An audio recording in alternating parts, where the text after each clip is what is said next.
Hi, I'm Seneca, and today I'm going to show you how to make simple and delicious banana bread all from within my little studio apartment. Here's the list of ingredients you'll need to follow along. Okay, let's get started. I'm making 1 loaf of banana bread today. A key baking tip to remember is to mix all your wet ingredients together in one bowl and then all your dry ingredients together in another bowl, and then you're going to combine the two. So the first thing we're going to do today is combine all the wet ingredients into my stand-up mixer. If you don't have a stand-up mixer, no need to worry, since this can all be done by hand. And the first ingredient we're going to add are the bananas. So super ripe bananas like this brown one are really good when it comes to making banana bread, but you can use bananas like this that are still yellow. I would just avoid using green bananas. So you're just gonna peel them and empty them into the bowl. I'm using 3 bananas here, and if you find that your bananas are getting brown and you're not gonna eat them, it's good to keep them in the freezer because then you can always use them later for banana bread. Next, I'm adding 1 cup of sugar. And technically I know sugar is dry, but it always is incorporated with your wet ingredients when you're baking. So I'm gonna add the 1 cup of sugar right into the bowl with my bananas. So you only need 1 egg. You're gonna add it right into the bowl.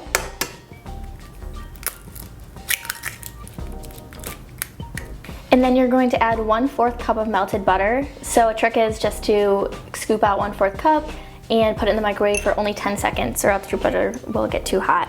Now I'm gonna mix all my ingredients together. I'm gonna put it on a low speed, and then I'm gonna keep it on until all the ingredients seem to be well incorporated and the banana isn't super chunky.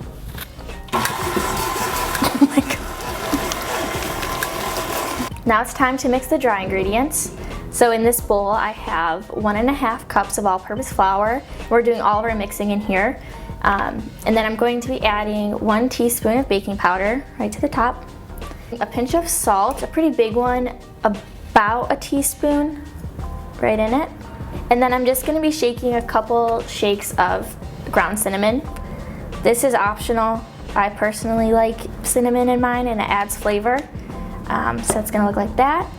And we're just going to mix it together with a spoon till it's kind of mixed together, the cinnamon spreads out and the baking powder is evenly dispersed. So this is about what it should look like when it's all done mixing. Now it's time to add our dry ingredients into our wet ingredients. So what we're going to do is put it on a low speed and slowly add the dry ingredients into the mixer.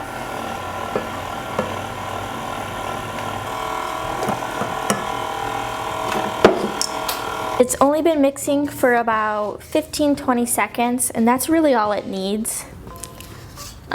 Make sure you scrape the sides so you're getting all the flour.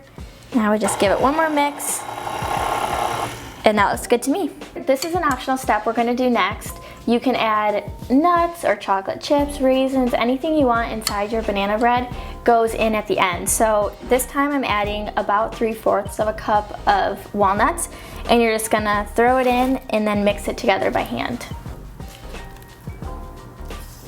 So this is a trick my grandma taught me, but if you have cooking spray or olive oil, it can also be used to grease your pan. So I'm just gonna take a paper towel and some butter, get a little bit on the towel, and just rub it in the pan. And make sure you get all the corners and sides really well. This will help the loaf not stick to the pan after it's all done baking. Now that the pan is greased up, we're gonna be pouring the batter into the pan.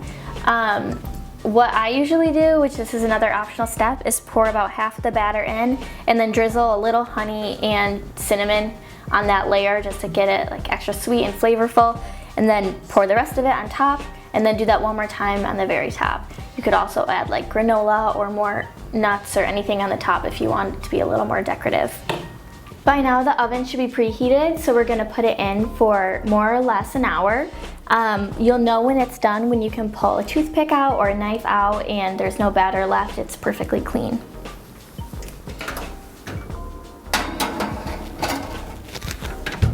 All right, I think it's all done now. It's been an hour and it smells amazing. So I'm gonna take it out now and see if it's done.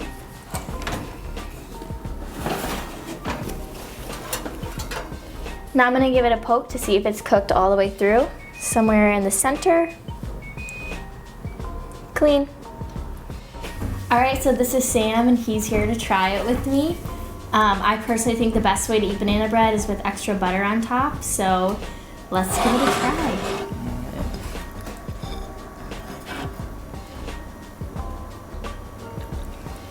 It's very good, very moist. You can taste the cinnamon and the honey.